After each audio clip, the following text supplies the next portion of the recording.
By the time I found Frank's name buried deep within that dark internet forum, I knew the shadow had chosen its next target. I sat inside my dark room in Witten, Germany, watching anonymous accounts named after ancient demons trade instructions for human sacrifice. My childhood friend Frank Hackert had disappeared 3 days ago, right after telling me he met a strange couple online. They went by Satanas and Manuela, real people from our town who openly claimed to be controlled by fear and an actual demonic presence. I spent hours scrolling through their horrific chat logs, reading about blood-drinking rituals and bizarre occult pacts made in the dark. They wrote about summoning forces that required a pure soul, and Frank's name was listed at the very bottom of their list. My hands shook, utterly terrified, as I realized my friend was trapped in something far worse than a simple internet gothic community. I decided to post a message demanding they tell me where Frank was, using a burner account to hide my identity. Within seconds during that cold midnight, my entire screen went blank, and a single red text box appeared in the center. It did not reply to my question. Instead, it displayed my own home address and the layout of my apartment building. I shut down the computer instantly, breathing heavily in the sudden quiet of my room, trying to convince myself it was nothing. I told myself it was just an advanced hacker trick, but I have never been a very good liar to myself. The next morning, the threat closed distance through the thick fog when I stepped outside to grab my daily mail. Carved deeply with a sharp knife into my wooden fence was an upside-down cross, still fresh and oozing dark fluid. I touched the carving, and panic seized me when I realized the sticky red substance was actually real, warm animal blood. They knew where I lived, and they were letting me know they could reach out and touch me whenever they wanted to. I called the Witten police immediately, but the officer on duty just laughed and said it was probably a teenage prank. He told me to log off the internet and get some sleep, completely ignoring how terrified I was of the cult. I went back inside, locked every window, and pushed a heavy dresser against the main door to create a barricade.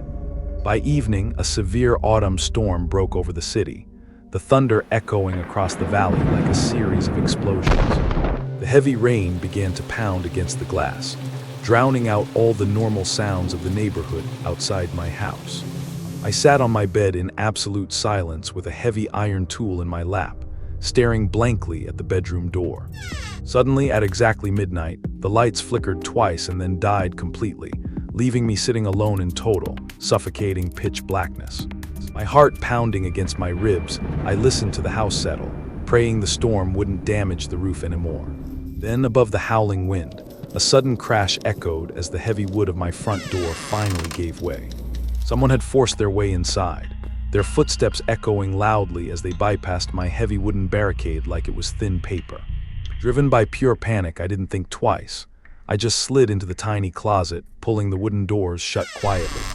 Through the narrow slats, I heard the slow, deliberate footsteps walking directly toward the staircase leading to my dark room. They began to climb the stairs, taking one slow step at a time, savoring every agonizing second of my torment. The bedroom door opened, and a tall, slender silhouette stepped into the room, highlighted by a sudden flash of lightning. It was Daniel Ruda, wearing his long black leather trench coat, his eyes completely wide and devoid of any humanity. He was holding a jagged ritual dagger, the polished metal blade reflecting the pale gray light from the window outside. He didn't search the room or look for me. He walked straight to my desk like he knew exactly what to do. He placed a small, round object on the wooden surface, then closed his eyes and began chanting a horrific guttural whisper. The sound of his voice filled me with extreme fear, carrying an ancient presence that did not feel human at all. He finished the chant, smiled a wide, sickening grin toward my closet, and then turned around to leave the house. I stayed hidden in that darkness for hours, paralyzed by terror until the morning sun finally broke through the clouds. When I finally crawled out, I looked at my desk and let out a choked scream at what he left behind. Sitting on my keyboard was Frank's silver wristwatch, completely dented and covered in the dark fluid of a brutal murder. I grabbed the watch and fled my apartment, running directly to the central police station without looking back a single time. This time the detectives didn't laugh. They recognized the watch and immediately launched a massive raid on Daniel's known address. What the German police discovered inside that Witten apartment made national headlines and horrified the entire country for months afterward. The basement walls were painted with inverse pentagrams, human skulls lined the shelves, and a real coffin sat in the room. But the absolute worst discovery was in the center of the room, where they found the mutilated body of Frank. Daniel and his wife Manuela had stabbed my poor friend 66 times in an actual, literal satanic worship ritual sacrifice. They had drank his blood from a ritual bowl, claiming the devil commanded them to perform the murder for power. The police arrested both of them a few days later, catching them during a massive manhunt across the German countryside. During their trial, they smiled at the cameras and made devil horns with their handcuffs, showing absolutely zero human remorse. The court found them insane and locked them away inside a maximum security psychiatric prison facility for the rest of time. I thought the horrific nightmare was finally over, that justice had been served and the demonic presence was safely contained. I left Witten, moved to a quiet village in another country, changed my legal name, and tried to forget everything. For over 20 long years, I lived a quiet life, assuming the past was buried forever in an old graveyard. But last night, while I was working late on my laptop, the screen began to flicker violently for no reason. An unknown file titled with Frank's death date suddenly downloaded itself onto my desktop, sending a chill down my spine. My mouse clicked the file on its own, and a live video stream popped up, filling the entire monitor display. The video camera was positioned directly behind me, showing the back of my head as I sat at my desk. I spun around in absolute panic, shining my phone light into the dark corners of my room, but nobody was there. I looked back at the screen, and text appeared in the chat box, accompanied by faint, distorted voices from online. The message read that the Master never forgets a blood sacrifice, and that a circle is never truly left open. Then my phone buzzed with a news alert from Germany, stating that Daniel Ruda had vanished from his prison cell. The guard had found his room completely locked from the inside, with nothing left behind but a pool of blood. My breath hitched as I heard a soft, scraping sound coming from the wooden stairs right outside my bedroom door. The slow, heavy footsteps are walking down the hallway right now, stopping exactly in front of where I am sitting. A faint, guttural whisper is leaking through the crack under the door, repeating the same ancient chant from 20 years ago. I realize now with absolute fear that the demonic presence wasn't tied to them. It was tied directly to me.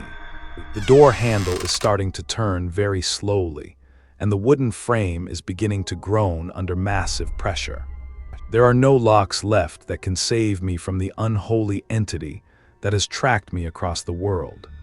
The door is swinging open now, and I can see the long black leather coat stepping out from the darkness.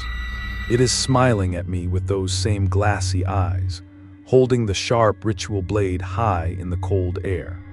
The shadow has finally come to collect the final piece of the pact, and there is no escape for me. By the time I realized the dark web forum was tracking my actual location in Freiburg, the cold midnight air filled my room.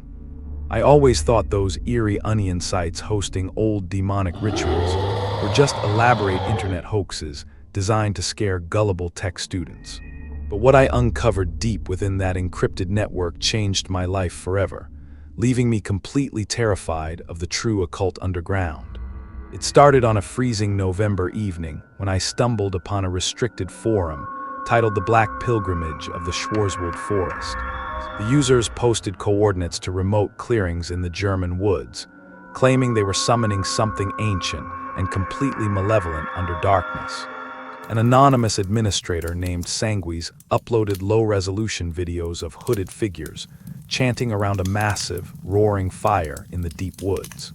The audio was filled with distorted, agonizing moments of crying that sounded far too real to be faked by amateur internet horror creators. I joked about it with my classmate Miriam, laughing off the bizarre ritualistic Latin voices she translated for me during lectures. Her face showed pure fear, a chilling whisper warning me that some ancient entities demand blood sacrifices to cross into our world. That night, I received a private message on the encrypted forum containing nothing but my exact home address on Kaiser Joseph Strasse. Absolute panic consumed me as I stared at the screen, desperately convincing myself it was just a sophisticated phishing hack. Paralyzed with fear, I locked all my windows tight and tried to wash away the overwhelming dread with a hot shower. The next morning, the eerie atmosphere escalated when I stepped outside and found a dead black bird neatly placed on my mat. It was a brutal crime. Its throat was cut by a sharp knife, and a small piece of parchment was stuffed inside. I unrolled the bloody paper with trembling fingers, revealing a handwritten note that read, "Lucas, your blood will feed the shadow." Completely terrified, I immediately called Miriam, but her phone went straight to voicemail, leaving me isolated in my escalating state of dread. I decided to walk to her apartment near the Dracem River, hoping to find safety and answers from the only person who knew.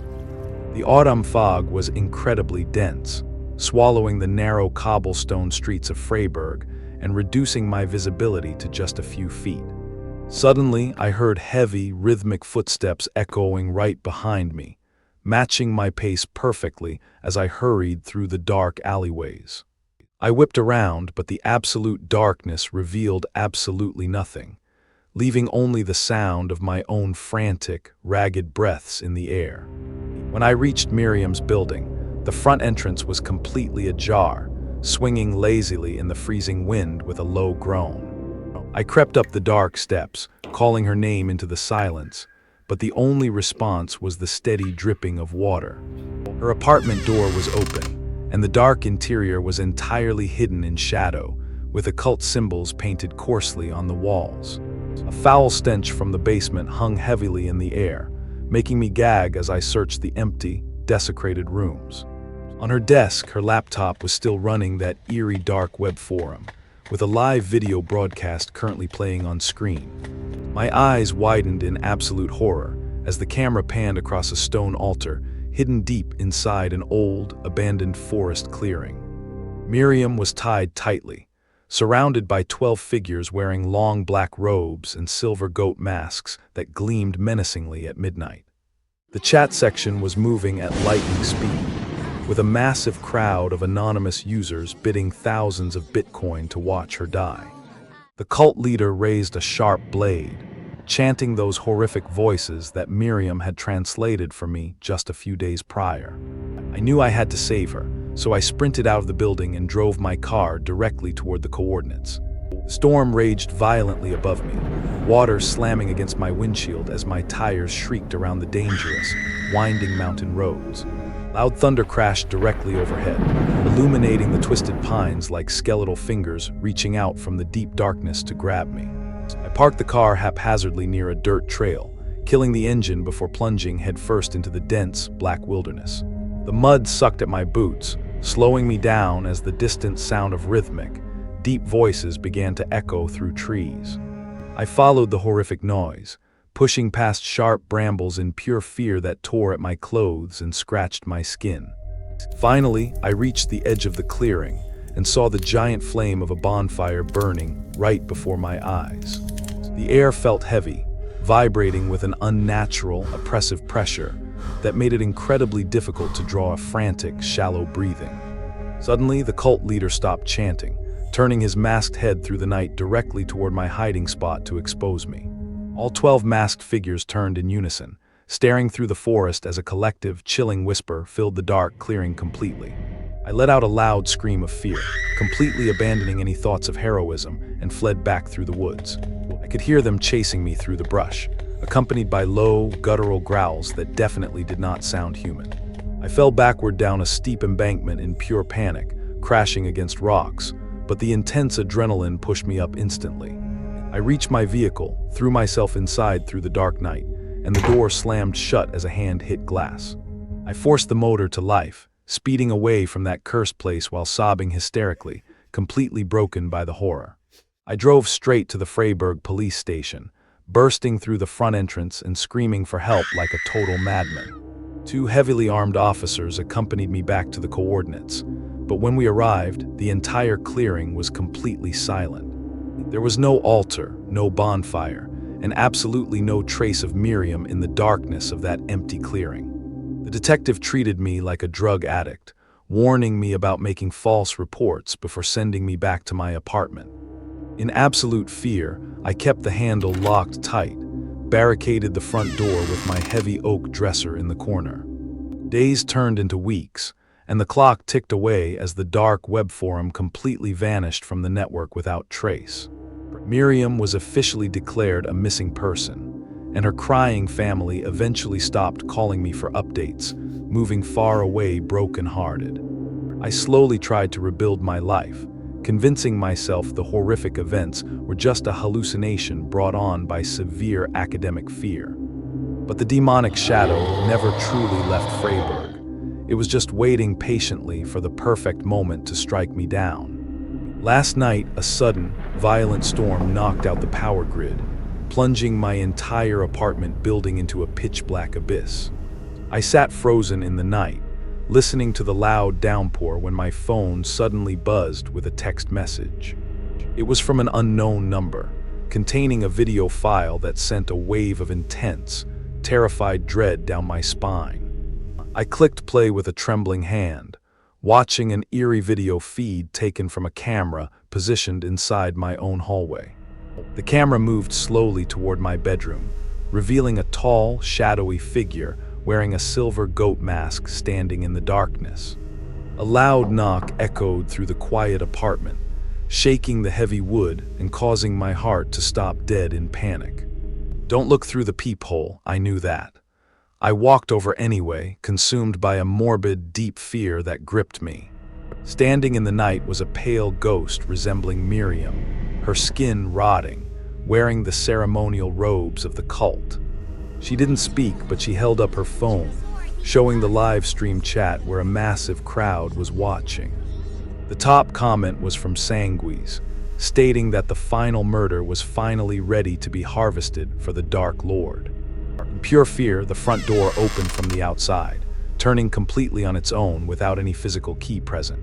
I fell backward onto the floor in the darkness, scrambling away into my bedroom as the heavy entrance creaked open. I shut the bedroom entrance, but I can hear her wet, ragged breathing right on the other side of the wood.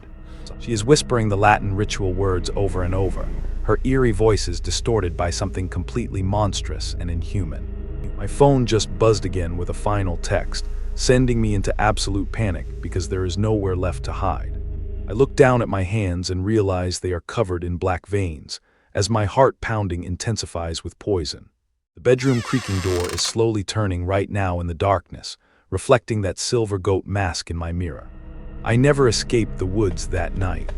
I am still lying on that stone altar, surrounded by total, eternal darkness. If this story stayed with you, please subscribe, hit like, share it with someone who needs to hear this. I'll see you soon.